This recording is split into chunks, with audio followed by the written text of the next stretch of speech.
What's your message to all the young Virat Kohlis watching this and young Jemima Rodriguez is watching this who will take the country further? I'm so glad you used the second name. I think when I watch the women's league, it's like watching a new emerging kind of activity. Vikings would always invade with the women as well. Okay, all right. We need to be Vikings now. You notice I'm not disputing it. So, why are you doing this podcast? I'm doing this podcast, one, because I like you. Huh? That's right, ladies and gentlemen. This is Dr. Jaishankar, the Minister of External Affairs on TRS. Possibly the most requested episode we've had in the longest time because we've done so much geopolitical content and this legend has come up so much on the show that we just had to bring him on TRS. Keep in mind, this is a very short episode. There was a time constraint because of schedules on that particular day. So I couldn't podcast exactly the way I wanted to with Dr. Jaishankar, but it's a beginning. You're going to see an incredible episode of TRS up ahead. Special thanks to MyGov India for making this happen. This is my mid-20s dream to talk to this man, considering how much he's done for the country, considering how he's rewritten the country's branding on a global stage. This was a great icebreaker with the legend. As I said earlier, I was a little nervous to speak to the cabinet ministers, but Dr. Jaishankar made me feel extremely comfortable. That's his actual real life vibe if you're a young, motivated Indian. And that's what this particular episode 1 with Dr. Jaishankar was about. It was about the young, the new, and the motivated India. I hope you enjoy this particular episode. I hope every single young Indian watches this episode because, to be honest, jokes apart, we're living through some intense times and we need to turn to people like Dr. Jaishankar for guidance about the future. So, I'm going to let you slip into the episode. It is a slightly shorter episode. We will come back with a much longer one with Dr. Jaishankar. But for now, enjoy this legendary piece of TRS.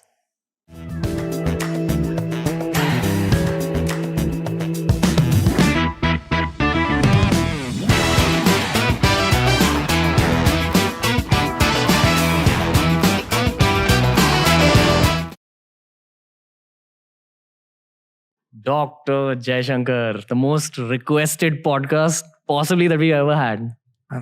How are you and why do you think that is? Well, I'm good. Been a busy few weeks. Okay. But I would say probably people are more interested in foreign policy. Nowadays. And maybe they'll come to watch you. So... I mean, geopolitics is one of those subjects that people have been lapping up only recently, but lapping it up heavily. And you're the poster boy for everything that's happening correct geopolitically for India. Okay, that's good to know. But in a way, it's natural. Look, what do we do most of the time? You get up in the morning, first thing you do is reach out for your phone, right? And see what is it you missed when you're sleeping. Now, what it's done is it has connected us completely to the world. Yeah. And because of the phone, and then you build everything around it, once you start getting used to global content and global comparisons, then, what you eat, what you read, what you think, everything becomes global. Yeah. So that's why they call it globalization. Okay. Simple question for you. Who is Dr. S. Jaishankar, the man? Like that people don't know. I'll tell you why. Right now, you're very popular on shorts and reels for your very aggressive comebacks and your very aggressive responses. And in many ways, I feel like Virat Kohli and yourself are the faces of young India in some ways. This is how young India There's a slight age difference between us. No, but you're still the guy young India is like cheering for. When we see you up there talking to all these people from other countries, we're like, yep. That's the response that they should get. Look, I'm a trained diplomat whose general SOP is, play it cool, sort of don't make too many waves, etc. Now, partly I've transitioned into being a political face, okay? But even I would say the diplomatic side of me, which is still very deep. After all, I've done it for 45 years, maybe more now. Uh, it's like this, I'm very nice to people who are nice to me. When I get pushed, I think it's natural to push back. And one of the things that has been happening to a bit is in the last year and a half, people have been pushing us a bit, you know. So I feel, I mean, it's you brought up Virat Kohli cricket analogy, if you get a few bouncers, you want to do something with it, no? Hit that pull shot. Yeah. Okay. When you say the sentence, when I get pushed, in many ways, your I get pushed is actually when India gets pushed. Absolutely. And you are the personification of India on a global scale. Keeping that in mind, I want to ask you why PM Modi said that you have adbhut thoughts.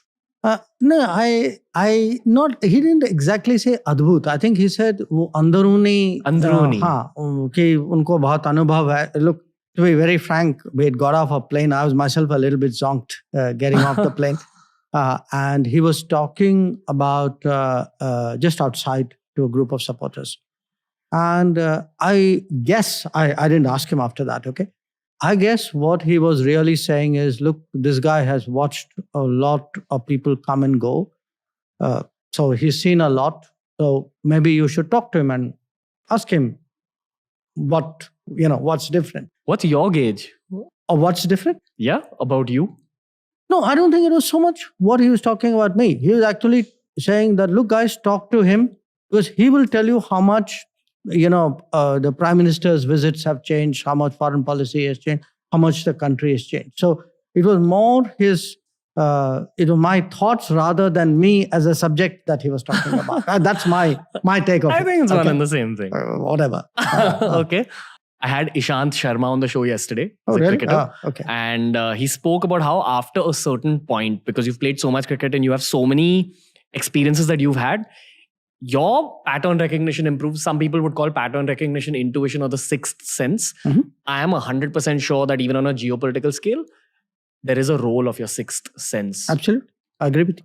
Can you talk a little bit about this? Like a slightly higher level of pattern recognition, or even go one level higher than that? Is there like a spiritual aspect? I mean, I use that word cautiously. No, look, what happens is this is partly experience, but it's partly also hard work.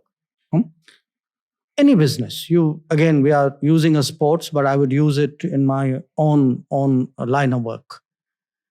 You spend a lot of time reading other players, understanding their game, their play, how does it work, their mind games which they try on you.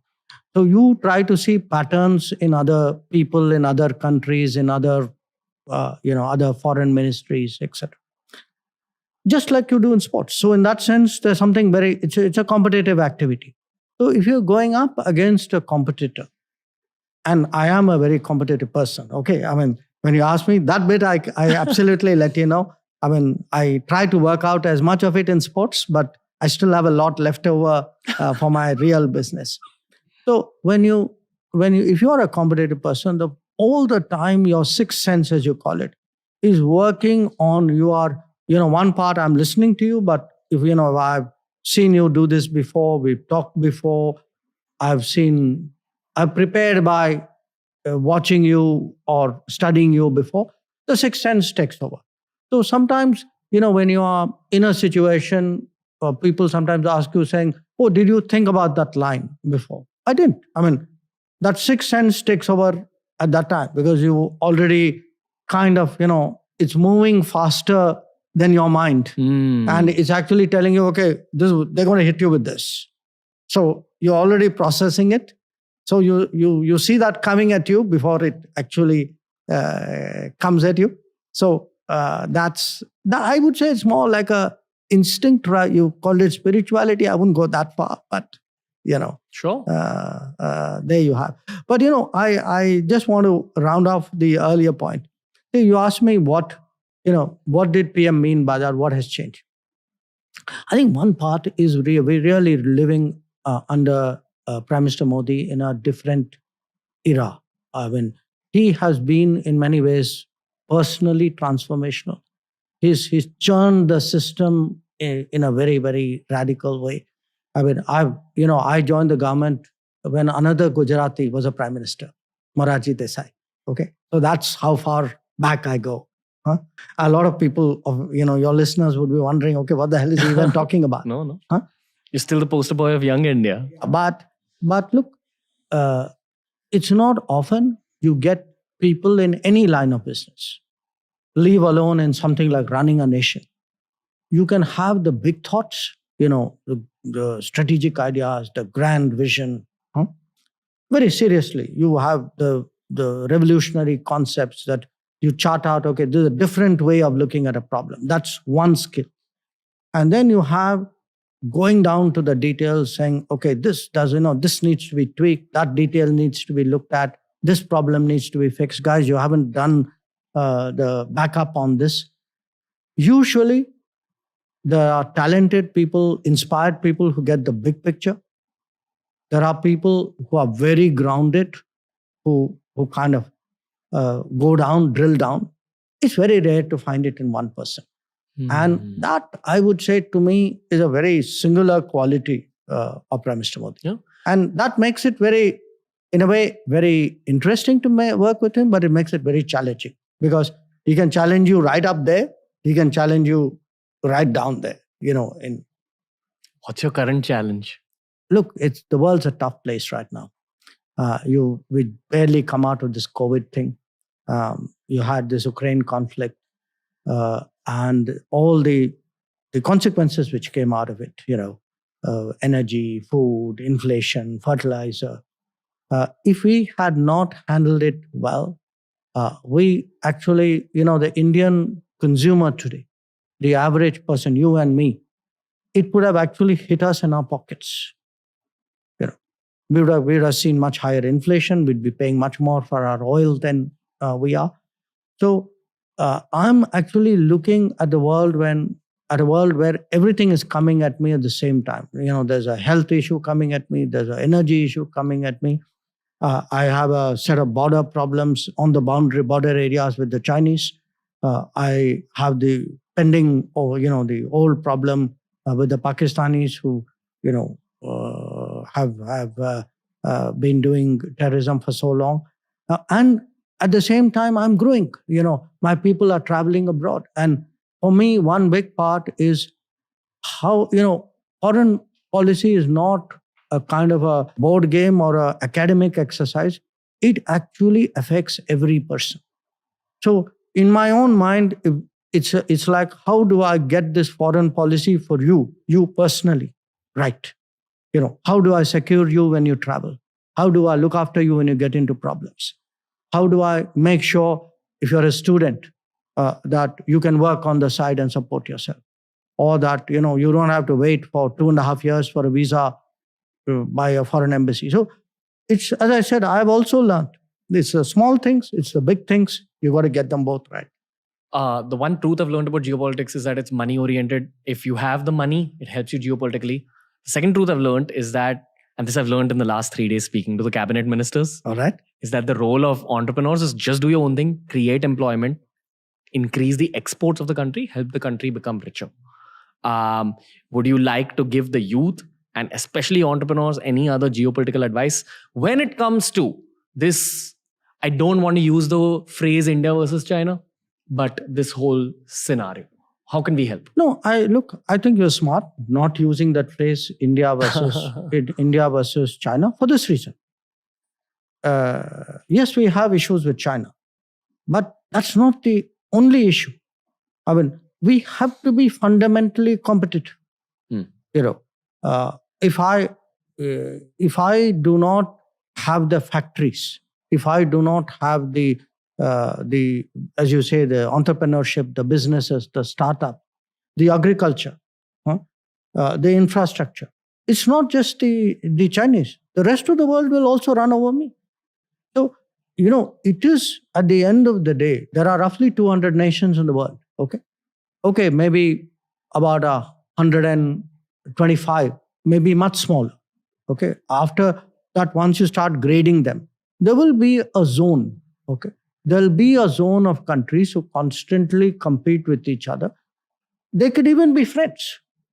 The US and Europe are friends. They compete like hell. Okay. So you'd have a Europe, you'd have an America, Russia, China.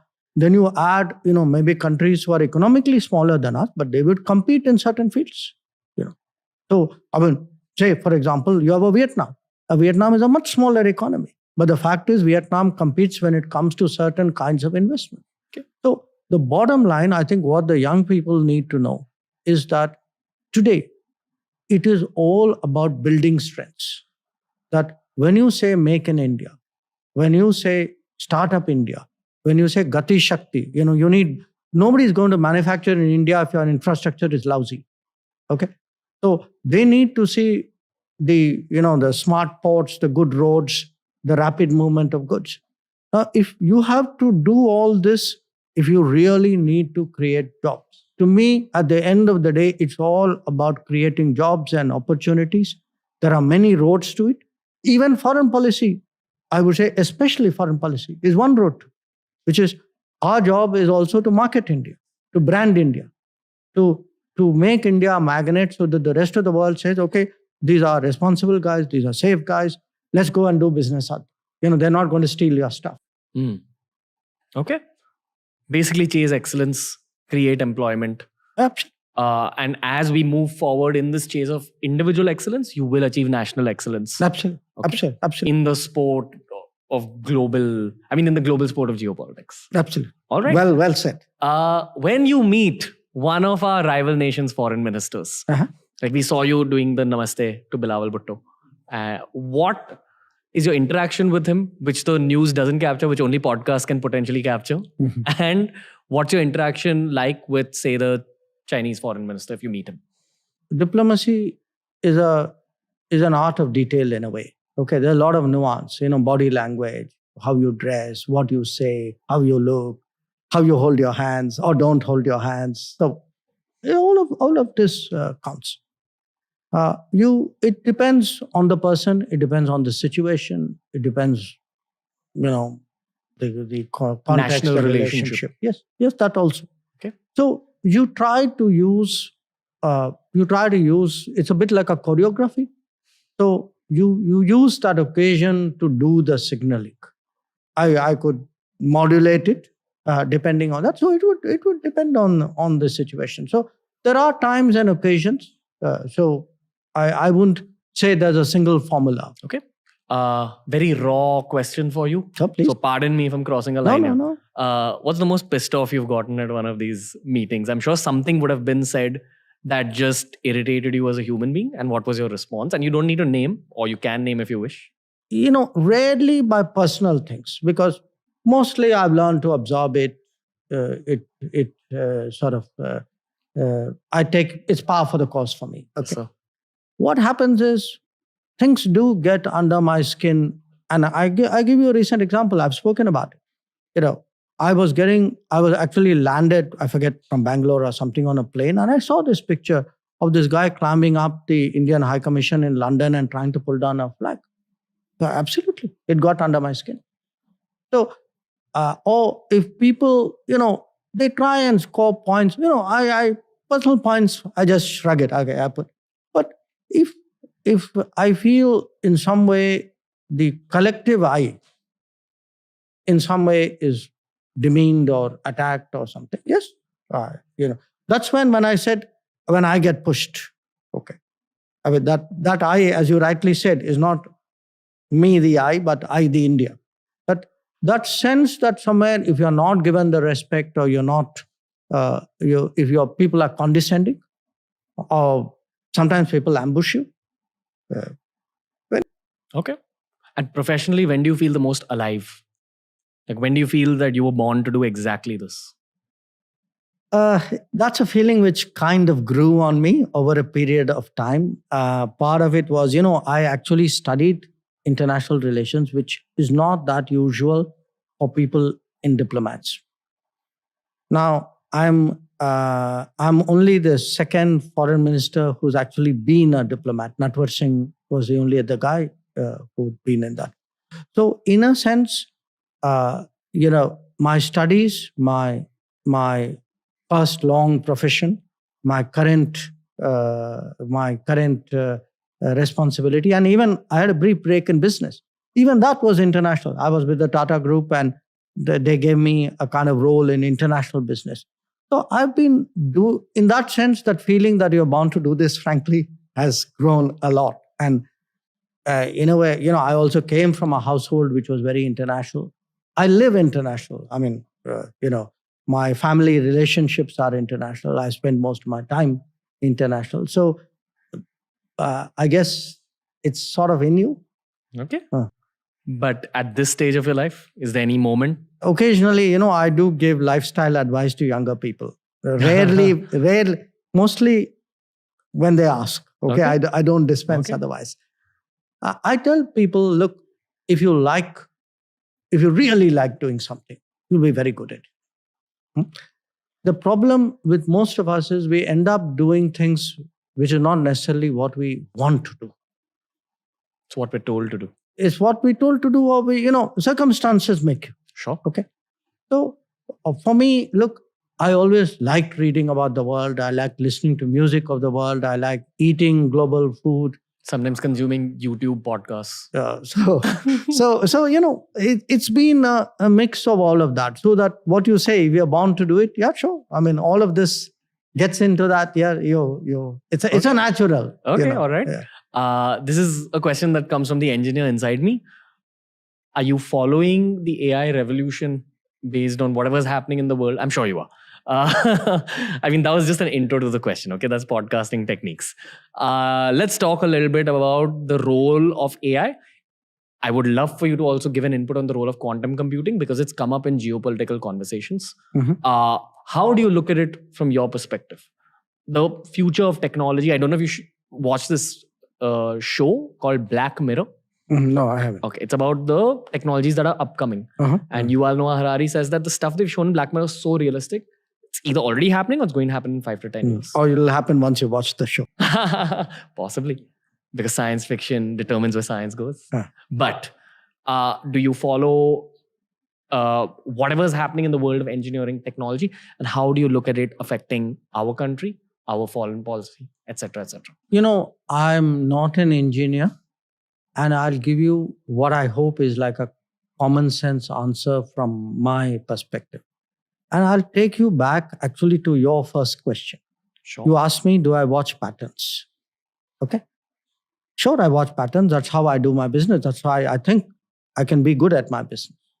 Now, just imagine, I am humanly, because I have limited capabilities as a human being, I'm watching the patterns of 200 people who I deal with every day. Imagine if I could process the patterns of 200 million people. Okay. That's the world which you are talking about. That with each one of us, we are like a walking emitter of electronic patterns. Okay.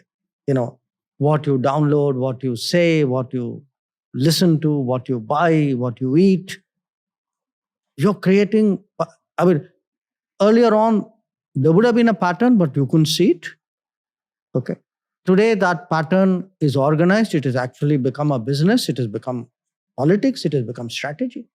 It is actually, at the end of the day, this how do you sort of mega process patterns? And that then gives you a fantastic edge. So, imagine a Virat Kohli who has at his fingertips everything about everybody is ever going to be batting against. Man, that's a dream world, isn't it? Be able to predict each delivery, each strategy. So maybe the way we should build out artificial intelligence as humans is we should develop an AI-based assistant for you. For you to be able to, that's don't worry, it'll happen. Or is it already happening? You never know. Okay. How often do quantum computing conversations come up? Because it's come up on the show from a geopolitical perspective. The first country that cracks it will... Right now, actually, if you ask me what's right on our plate, it's much more semiconductors. There's this whole chip war, which is going on. You can say a tech war, which is going on. So a lot of what we are doing today is about that. and it's about how do you actually prepare for an era where, you know, sort of chips, you can say, is the new oil. Hmm?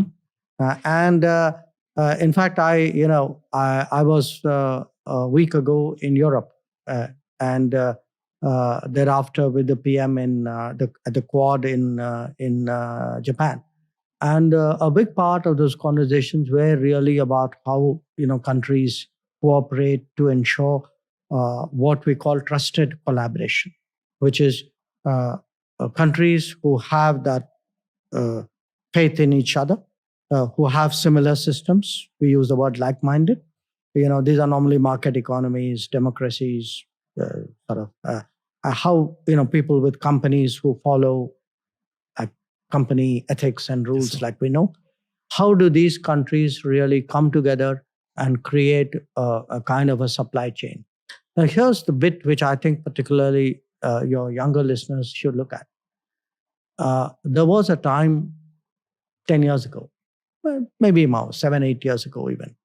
I used to go around telling people, saying, you know, look, you need to open up your economy more, you know, mobility. There's Indians who would be looking for opportunities to work, because we really start, especially under Prime Minister Modi, one thing he keeps dinning into us, you know, think of the world as a global workplace.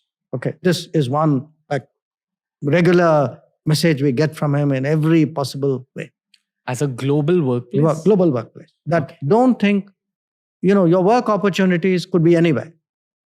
Now, it's your job in foreign policy to open up those doors. Okay.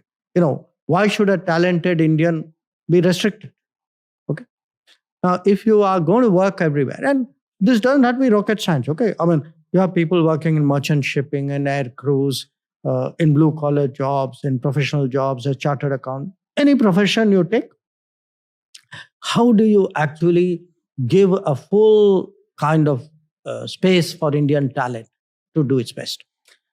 Now, coming back to this, I find because today we are moving into that tech competition or tech wars era, there's a huge demand today for trusted talent, for people who play by the rules, who understand how the international, business systems work, skilled people, talented people, and these are, you know, these are the age group. You know, we are looking at kind of below 35s. They are massively in demand in the world. And we just came out of Australia. We did a mobility agreement the week before. I signed one with Austria. Austria, you know, is not a country which you would immediately think of in terms of migration. Done it with Germany, with a number of European countries, and even with the US. Prime Minister is going to be going there next month. A lot of it is, look, how do we create the flows? Now, these kind of flows are going to be very different. It's like the world. You are very familiar, perhaps more than me. Your habits change. People don't have to leave India anymore to work somewhere. The global workplace doesn't mean you shift your place. It just means your employer doesn't have to be in the same town or the same country, or the service you render doesn't have to be there. So that's the kind of world, we are getting prepared for. So for me, if you look at the tech space, the global workplace, the mobility, the semiconductor, the what called critical emerging technologies, this is really what is sucking up the oxygen. When I was growing up in the 2000s and early 2010s, you'd often go for family functions where the families would encourage the kids to leave India. And that used to piss me off when I was a kid. Why do you want to leave your country? Let's do something for the country. Maybe that's just the cricket fan in me talking, but it led me in the right direction. More than half of all the engineering students with me in college left the country. A lot of them wish to come back. I want you to directly address those people who are on the fence about coming back. How do we reverse this brain drain problem? That's one part of the question. 2, please address the parents who still want their kids to leave the country. And please address the kids who want to leave the country for whatever reason. Look, I would define the issue differently from you. Sure.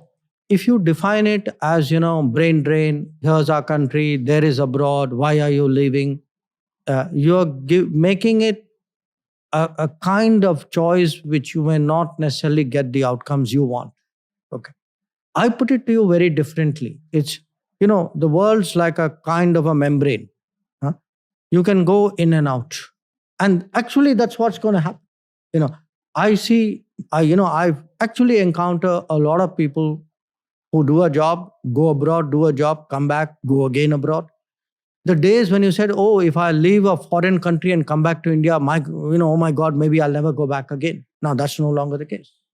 So what you say, yeah, sure, maybe 10, 15 years ago, that's the way the world was. I think we need to today recognize that, there was a time when you said a short-term job is what is the employer's preference.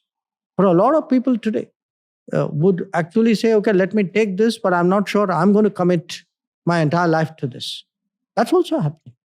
So the job is changing, the people are changing, mobility is changing, global economy is changing. I think you're going to see a lot of this up and down, movement. And people will also realize in many industries that actually you may get an opportunity in India, which may be better than an opportunity abroad. Yeah. Sure. We have too many Indian Steve Wozniaks sitting in America right now who've studied, gained experiences of working in tech there. We have a lot of Steve Jobses in India who are looking for Wozniaks to come back here and build the kind of companies that we're seeing built out in Silicon Valley. So, do you have anything to say about that? Is that correct thinking? Look, I've been to Silicon Valley a few times. I see changes even in Silicon Valley. Silicon Valley today is much more interested in the valleys of India. That's also happening. So it's not like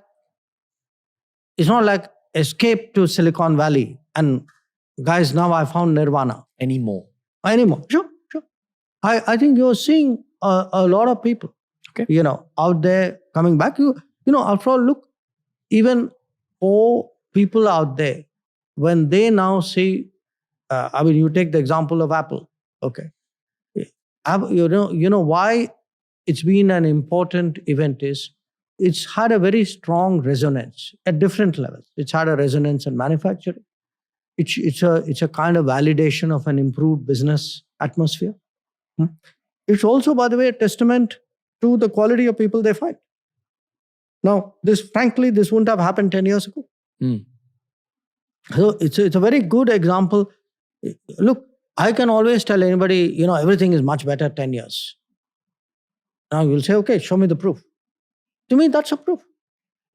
When you actually have good global companies, and the other interesting thing is when you have Indian companies, the big ones, who are actually now saying, maybe I'm going to invest a bit more in India.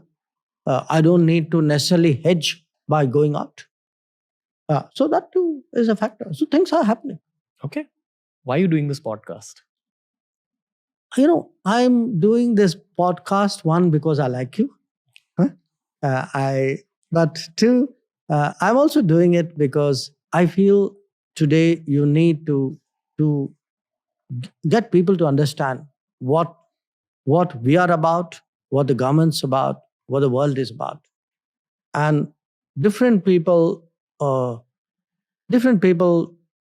absorb differently. Okay.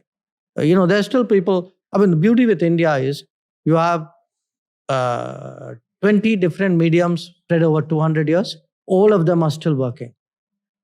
It's like having an old model that's also working, and the latest gizmo is also working. So today, Man Ki Baat also works. Okay, newspapers also work.